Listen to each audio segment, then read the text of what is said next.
私はあの人に2度殺される。罪人をここへ。我らをたばかった罪は重い。はい。もう一目、私を見て。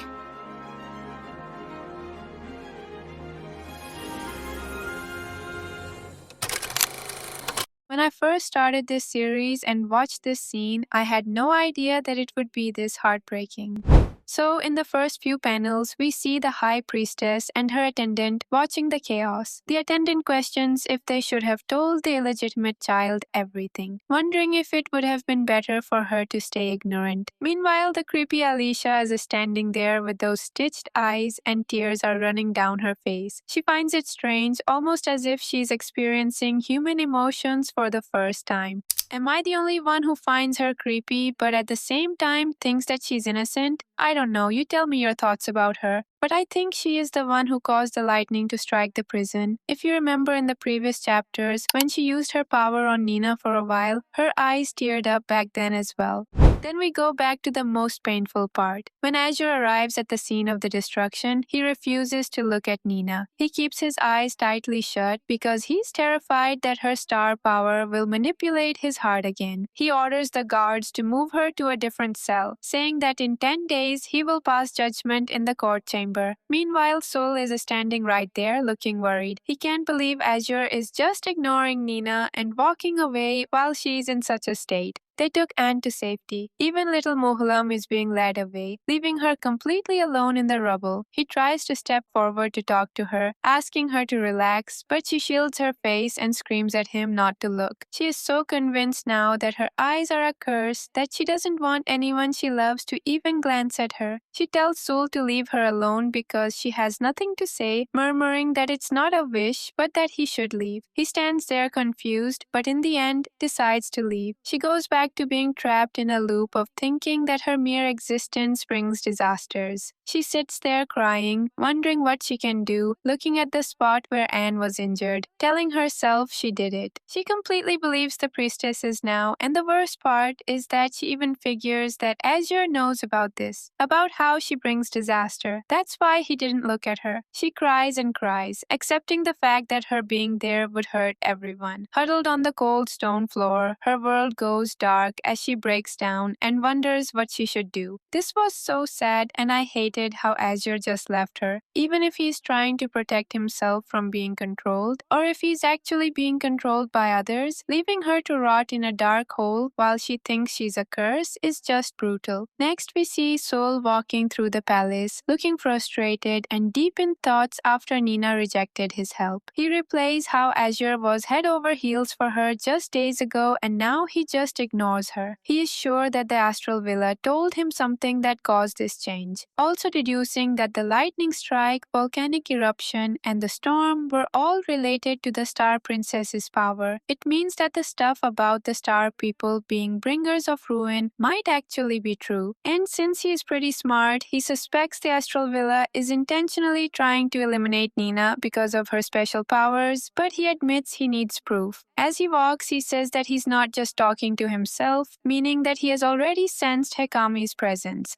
Back in the king's chamber, Didus is actually the one speaking up for Nina. Even he is shocked by Azure's behavior, so he asks to know what the astral villa told him. This pisses him off and he snaps, asking him who he is. Didus replies that he is the king of Fortna, so Azure tells him to keep quiet and just do as he says. Realizing his own position, Didus thinks to himself that no matter the circumstances of Azure's birth, he is the king he chose to serve, and he vows to protect him even at the cost of his own life.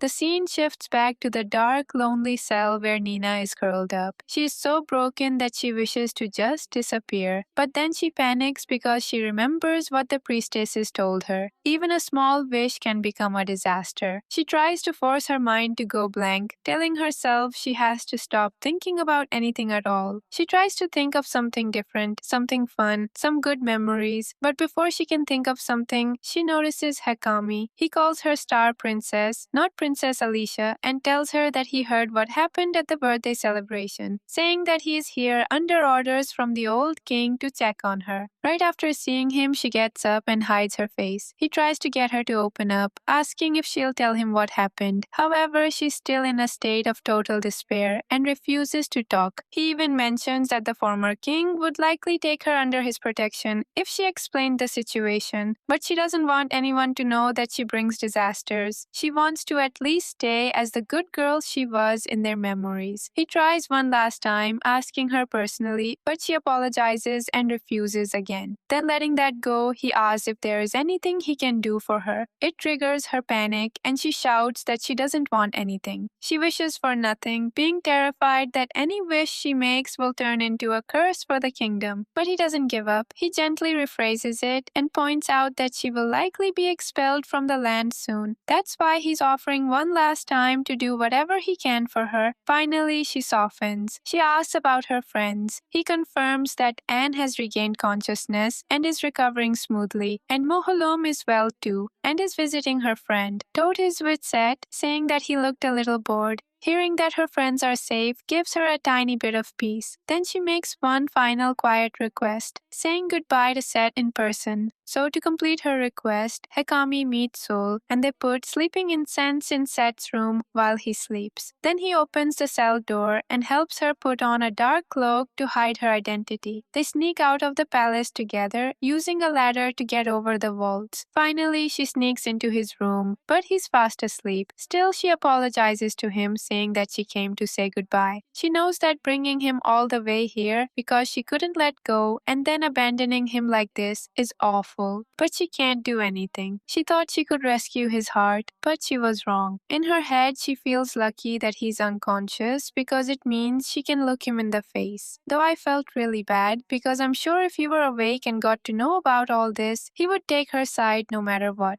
One of the reasons they used sleeping incense was because if he was awake, he would go on a rampage. Anyways, she tells him that her blue eyes have the power to mesmerize people and that the way he felt about her was caused by her wishing for it, saying that those were fake feelings created by twisting his heart. She cries, thinking that her affection resonated with it even more. She apologizes again for toying with him and for putting him through this, telling him that there is no way she could make anyone happy. She cries while holding his hand, thinking she'll only hurt everyone with her selfishness. Then she tells him about the star people, how they can really grant people's wishes and sometimes grant them in disastrous ways. So that's why she can't be around other people anymore, because her presence might accidentally hurt or even kill those she cares about. She caresses his hair and tells him that he will be fine now because he will finally be away from her evil powers. She tells him he's kind and not scary like the rumors said, and even though she is crying, she tries to smile, thanking him for the fun times they had together in Galgada. Then she apologizes again and says goodbye. And right at the end, as her tears fall on his face, his finger twitches. Now Hekami takes her back to the jail, and he even says that he could easily free her right then and there, but she refuses. Instead, she asks him to send her regards to the old king and asks him to tell Soul to look after everyone for her. 10 days pass as she waits for Azure to come, but instead of him, a guard comes, telling her to get up because the king will pass judgment on her. To be honest, she has been waiting for this day, specifically because it means she gets to see Azure one last time. They put a wig on her, changed her clothes, and led her through the palace in shackles. Her end was there. She reflects on her life, thinking that it's the second time she's going to die by his hand. The first time she died with her name. The second time she is dying with her heart. Everyone is watching as she is brought before the court. An official reads out the charges, reminding her that the crime of deceiving them is severe. Nina knows that, but her only focus is a desperate, silent plea to see Azure one last time. Then we have finally reached this first scene of the anime, where she sees him sitting on the throne looking great while she looks like a mess. And her first thought is that being a king really suits him. Along with that, she also thinks of all the things he told her, about wanting to live together, about protecting her and loving her. As they're announcing her sentence, she waits for him to look at her. It wasn't a wish or a prayer, but simply how she feels. To her surprise, he glances her way, but then quickly looks away. Looking at his reaction, she gives up, and just as they announce her punishment as banishment, she smiles through her tears, saying farewell to her first love. Please look at me. One last time. Anyways, that is how chapter 43 ends. I hope you are enjoying these recaps so far. Let me know what you think and if you shed some tears along with me. For now, that's it for this video. I hope you enjoyed it. Thank you for listening to me. Take care of yourself and goodbye. Maybe we could be okay, maybe you could be the change.